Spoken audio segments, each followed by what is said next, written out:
अलबेला सजन भाग 15. रणजित आज बऱ्याच दिवसानंतर ऑफिसमध्ये आल्याने त्याला बघून सगळे खूप खुश होते. रणजित त्याच्या केबिनमध्ये जाऊन बसला आणि त्याने बेल वाजवली. तेच एक व्यक्ती त्याच्या केबिनमध्ये आली. मे आय कम इन सर? दारातून एक नाजूक आवाज आला. यू? रणजित त्या व्यक्तीकडे अनोळखी भाव दाखवून म्हणाला. माय नेम इज दिया. सर, मी तुमची न्यू सेक्रेटरी आहे. दिया म्हणाली. शॉर्ट वन पीस, खांद्यावर रुळणारे केस, चेहऱ्यावर खूप सारा मेकअप आणि खूप सारा attitude. New secretary? Where is David? Ranjit तिला बघून गोंधळून म्हणाला. Sir, I don't know. Diya म्हणाली. लिसन, मला माझा जुना सेक्रेटरी हवा आहे. आय एम सॉरी, तू जाऊ शकतेस. रणजित म्हणाला. सर, मला संग्रामनी अपॉइंटमेंट केली आहे. दिया म्हणाली. So what? पण मला माझा सेक्रेटरी हवा आहे. रणजित तिच्याकडे पाहत रागाने म्हणाला. सर, तुम्ही एकदा संग्राम सरांशी बोललं तर बरं राहील. दिया म्हणाली. रणजित रागाने संग्रामच्या केबिनमध्ये गेला. डॅड! रणजित दार ढकलून त्याच्या केबिनमध्ये आला. संग्राम 2 एम्प्लॉईज सोबत काहीतरी डिस्कशन करत होता. आपण यावर नंतर बोलू. संग्राम त्या एम्प्लॉईजला म्हणाला. No problem sir. एम्प्लॉईज बाहेर निघून गेले. What happen? संग्रामने रणजितकडे कटाक्ष टाकला. Where is David? रणजित म्हणाला. कशासाठी हवा आहे? संग्राम.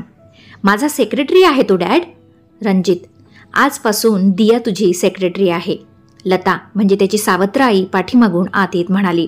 What nonsense. कोण ही दिया? रणजित चिडून म्हणाला. माझी भाची आहे. स्मार्ट आहे, इंटेलिजंट आहे आणि आपल्या घरची आहे. लता म्हणाली आणि रणजितने डोळे बंद करून पुन्हा उघडले. लिसन लता मॉम, मला माझ्या लाईफमध्ये कुणीही लुडबुड केलेली आवडत नाही, मग ते प्रोफेशनल असो की पर्सनल. रणजित शांत आणि धारदार आवाजात लताकडे रोखून बघत म्हणाला. रणजित, दियाला खास तुझ्यासाठी लताने अपॉइंट केला आहे. Really she is very intelligent girl. Sangram म्हणाला. So what? तिला दुसरं काही काम द्या. मला फक्त डेव्हिड हवा आहे अँड दॅट्स फायनल. एवढं बोलून रणजित केबिन बाहेर निघून गेला. डार्लिंग, हा बघ कसा वागतोय. लता म्हणाली. 1 मिनिट, मी अगोदर सांगितलं होतं तुला की रणजितला दिया सेक्रेटरी म्हणून कधीच आवडणार नाही, पण तू माझं ऐकलं नाहीस. आता तिला वापस पाठव किंवा दुसरं काहीतरी काम दे. संग्राम तिला इग्नोर करत म्हणाला. त्यावर लता रागाने धुसफुसत दियाच्या केबिनमध्ये निघून गेली. काय झालं आंटी? दिया चेहऱ्यावर मेकअप करत तिच्याकडे नजर टाकून म्हणाली. रणजितला त्याचा जुनाच सेक्रेटरी हवा आहे. त्याने तुला रिजेक्ट केलं. लता चिडून म्हणाली. ओह, इतकंच ना. No problem. मी त्याची सेक्रेटरी नसले तरी त्याला माझ्याकडे आकर्षित करू शकते. तुम्ही मला सतत त्याच्या आजूबाजूला राहता येईल असं काहीतरी काम द्या आणि बाकी सगळं माझ्यावर सोडा. दिया डोळे मिचकावत म्हणाली. दिया ही लताच्या भावाची मुलगी. रणजित सोबत तिचं लग्न झालं तर संग्रामसारखाच रणजितही त्यांच्या हातात येईल आणि पूर्ण प्रॉपर्टी त्यांच्या हातात राहील असं त्यांचं स्वप्न होतं आणि याच हेतूने लताने तिला ऑफिसमध्ये आणलं होतं. रणजित त्याच्या केबिनमध्ये निघून गेला. त्याने लँडलाईनवर फोन करून पिऊनला बोलावून घेतलं. Yes sir. पिऊन आत आला.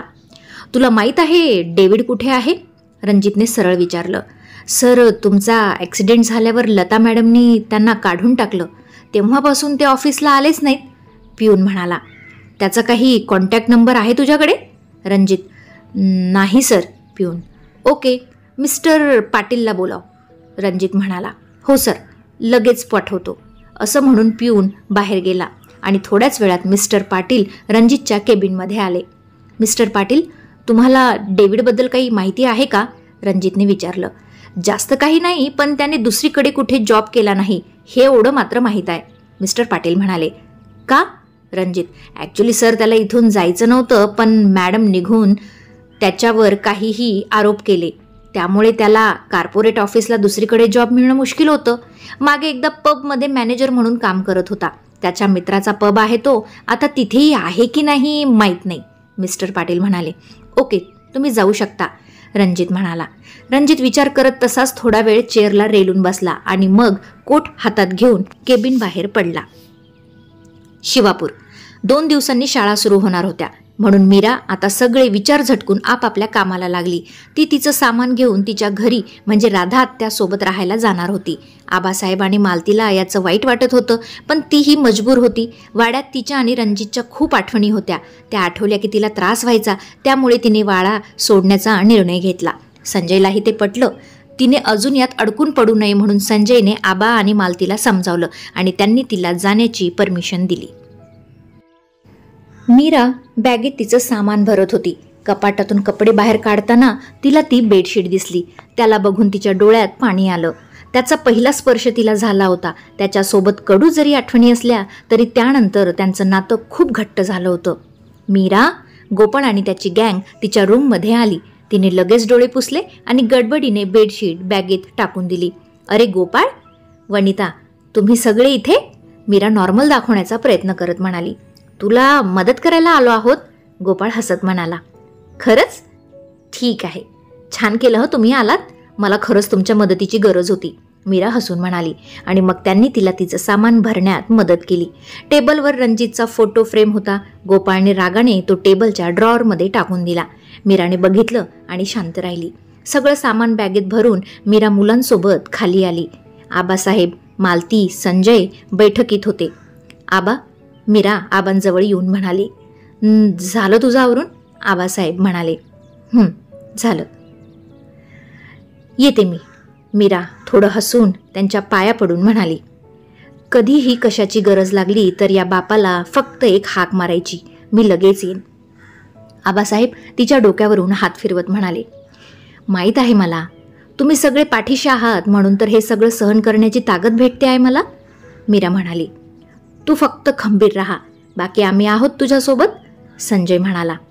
भेटायला येत जा बाळा, मालती डोळे पुसत म्हणाली. नक्कीच, मीरा त्यांच्या पाया पडून म्हणाली. सगळ्यांचा निरोप घेऊन मीरा अखेर तिच्या घरी आली. मुलं सोबत होती. त्यांनी लगेच तिला तिचं सामान लावायला मदत केली. परवापासून शाळा सुरू होते, पुस्तक वह्या आणल्या की नाही तुम्ही? मीरा सगळ्यांवर नजर टाकून म्हणाली. हो, आणलीत की, मुलं हसून म्हणाली.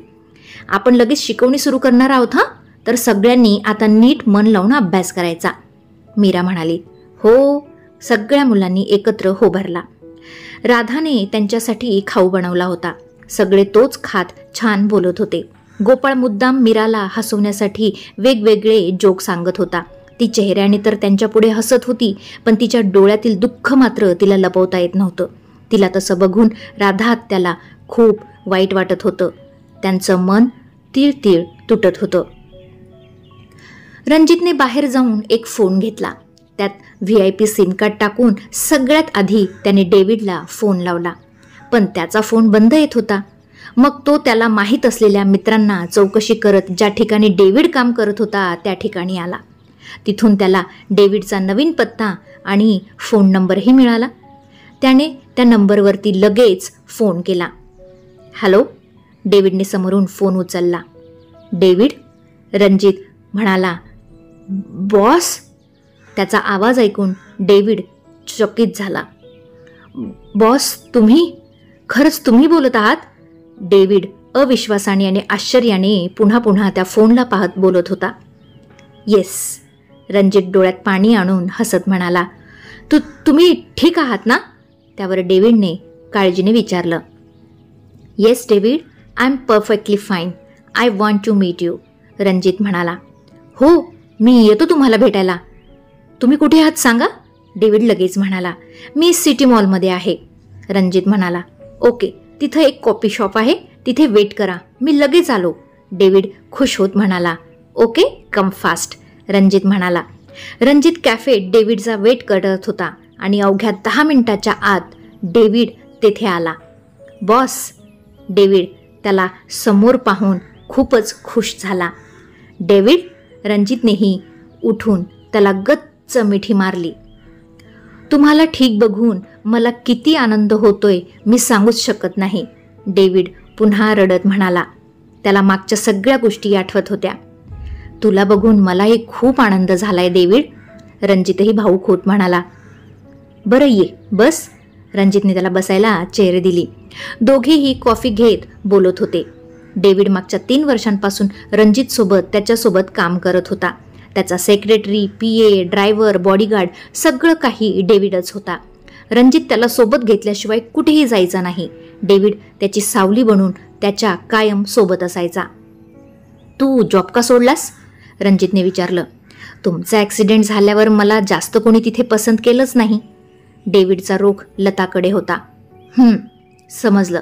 उद्यापासून तू मला पुन्हा जॉईन होत आहेस, रणजित म्हणाला. येस बॉस, डेव्हिड हसत म्हणाला. And where is Ajay? रणजितने विचारलं. सिंगापूरला गेला आहे. तिथे त्याला एका कंपनीमध्ये लीगल ॲडवायझर म्हणून अपॉइंट केला आहे, डेव्हिड म्हणाला. अच्छा, शालू आणि शौर्य? रणजित म्हणाला. ते इथेच आहेत, वहिनींच्या आईबाबांजवळ, डेव्हिड म्हणाला. खरंच? लेट्स गो, रणजित म्हणाला. कुठे? डेव्हिडने प्रश्नार्थक चेहऱ्याने त्याच्याकडे पाहिलं. अरे शौर्याला भेटायला. I can't wait. कधी एकदा त्याला भेटतोय असं झालंय मला, रणजित म्हणाला. आणि दोघेही मग अजयच्या घरी आले. मेडने दार उघडलं. शालिनी वहिनी? रणजित म्हणाला. कोण आहे कांता? आतून एका मुलीचा आवाज आला. शालू? रणजितने बाहेरूनच आत डोकावत आवाज दिला आणि तो आवाज ऐकून शालिनी पळत बाहेर आली. रणजित हसत दारात उभा होता. त्याला दारात सही सलामत बघून तिने आश्चर्याने तोंडावर हात ठेवला. रणजित? तिच्या डोळ्यात पाणी आलं. शालू? रणजितने हात पसरले आणि तिने त्याला गच्च मिठी मारली. कसा आहेस? शालिनी त्याला पाहत म्हणाली. आत बोलावलं तर सांगेल ना? रणजित हसत म्हणाला. ओह सॉरी, ये आत ये. कांता, काहीतरी खायला घेऊन ये लवकर, शालिनी मेडला म्हणाली. रणजित, डेव्हिड, शालिनी आणि सगळे हॉलमध्ये आले आणि बसले. आता सांग, कसा आहेस? शालिनी कुतूहलाने त्याला विचारत होती. एकदम मजेत. तू कशी आहेस? रणजित म्हणाला. मी ठीक आहे. तुझ्याबद्दल ऐकून खूप वाईट वाटलं. अजय तर खूपच हादरला होता. अरे त्याचं तर इथे मनच लागेना, म्हणून माझ्या भावाजवळ काही दिवसांसाठी पाठवून दिलं. तिथे जॉब पण मिळाला आहे त्याला, शालिनी म्हणाली. सांगितलं मला सगळं डेव्हिडने, रणजित म्हणाला. एक मिनिट, आपण त्याला सरप्राईज देऊया, असं म्हणत शालिनीने अजयला म्हणजे तिच्या नवऱ्याला लगेच व्हिडिओ कॉल लावला. हाय स्वीटहार्ट, अजय फोन उचलून लगेच म्हणाला. हाय, मला तुला एक गुड न्यूज द्यायची आहे, शालिनी डोळे मिचकावत म्हणाली. काय सांगतेस काय? तुला पुन्हाच दिवस गेले? मी पुन्हा बाबा होणार?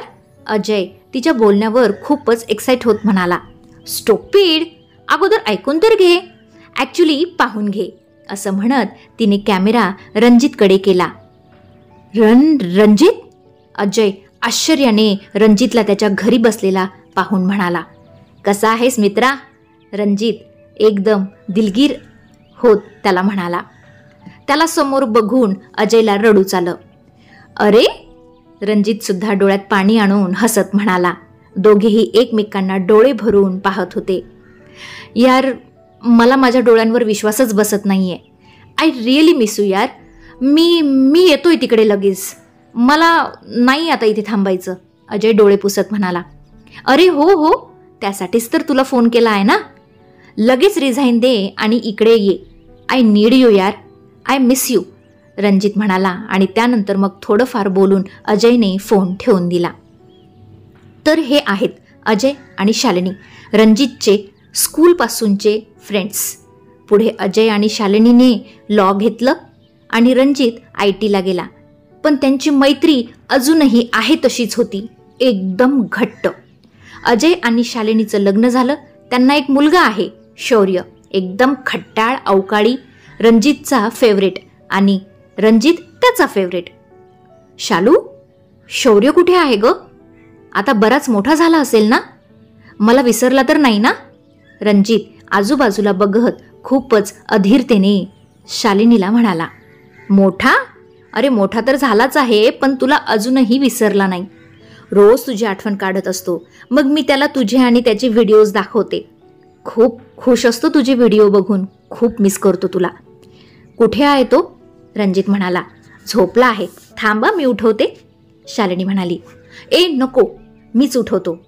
मला पाहून त्याच्या चेहऱ्यावर काय रिॲक्शन येते मला पाहायचे, असं म्हणून रणजित शौर्यजवळ गेला. शौर्य 5 वर्षांचा मुलगा बेडवर उपडा पडून शांत झोपला होता. Twinkle twinkle little star, Ranjit शौर्य पक्के यार. रणजित त्याच्या कानात हळूच गाणं म्हणत होता. शौर्यने डोळे उघडले. समोर रणजितचा तोच हसरा चेहरा दिसला आणि तो दचकून जागेवर उठून बसला. रणजित हसत त्याच्याकडे बघत होता. शौर्य डोळे चोळून चोळून त्याला बघत होता. कदाचित त्याला त्याच्या डोळ्यांवर विश्वासच बसत नव्हता. मम्मा. शौर्य आता रडायला लागला. काय झालं बेबी? शालिनी त्याच्या जवळ येऊन म्हणाली. बडी स्वप्नात आहे की खरोखर आहे? शौर्य म्हणाला. हात लावून बघ. रणजित त्याच्या समोर त्याचा हात करून म्हणाला आणि शौर्यने हळूच त्याच्या हातावर हात ठेवला. आत्ता कुठे त्याला खात्री पडली आणि त्याने रडत रणजितला मिठी मारली. बडी तू मला सोडून कुठे गेलेला? शौर्य रडत म्हणाला. मी थोडं गावाला गेलो होतो ना. रणजित त्याच्या पाठीवर हात फेरत म्हणाला. आता जाऊ नको आ, मी तुला खूप खूप खूप मिस केलं. शौर्य त्याला घट्ट मिठी मारत म्हणाला. हो, आता मी कुठेच नाही जाणार. रणजितच्याही डोळ्यात पाणी आलं. रणजितच्या आयुष्यात फॅमिली सोडून ही काही जीवाभावाची माणसं होती, ज्यांच्यावर तो परिपूर्ण विश्वास आणि खूप प्रेम करायचा. रणजित त्यांच्यापासून कधीच काही लपवायचा नाही. आज सगळ्यांना भेटून त्याला खूप छान वाटत होतं. शालिनीने त्याला जेवल्याशिवाय काही घरी जाऊ दिलं नाही. To be continued. श्रोते हो, कथेचा हा भाग कसा वाटला मला कमेंट करून नक्की सांगा. तुमचा प्रतिसादावरच पुढील भाग डिपेंड आहे. चला तर मग आता इथेच थांबूया. भेटूया पुढील भागात. तोपर्यंत बाय. Take care.